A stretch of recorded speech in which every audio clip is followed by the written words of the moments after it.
Kalau zakat pakai beras itu bid'ah gak mas? Kenapa ndak sekalian tanya kalau sholat pakai sarung atlas itu bid'ah apa enggak?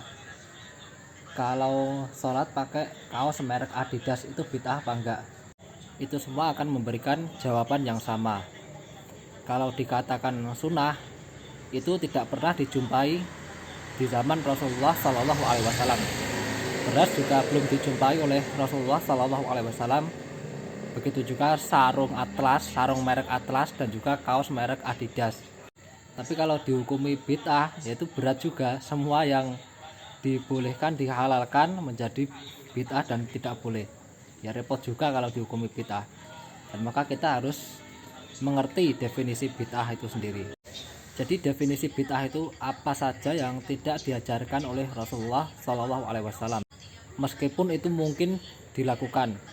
Contohnya seperti perayaan Maulid, itu tidak diajarkan oleh Rasulullah Shallallahu Alaihi Wasallam, dan itu mungkin dilakukan.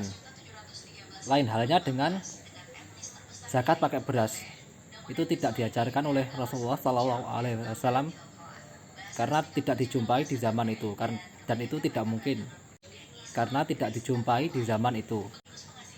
Begitu juga naik pesawat, naik kendaraan bermotor, main handphone itu tidak diajarkan oleh Rasulullah Shallallahu Alaihi Wasallam karena di zaman itu belum ada, ya tidak dijumpai di zaman itu, jadi tidak mungkin dilakukan.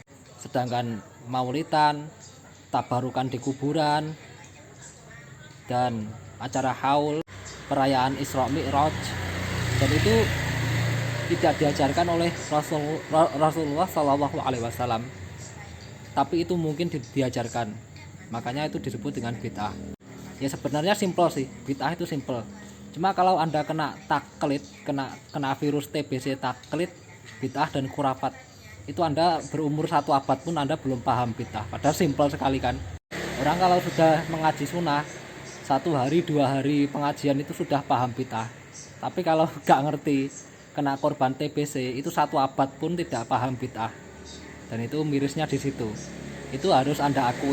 Jadi kepintaran kebenaran itu tidak ditentukan oleh lamanya mondok. Jadi 100 tahun mondok pun juga belum tentu paham itu bid'ah.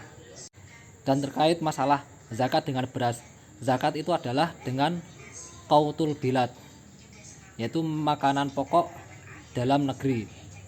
Karena makanan pokok dalam negeri kita adalah beras, ya beras itu kita gunakan sebagai zakat.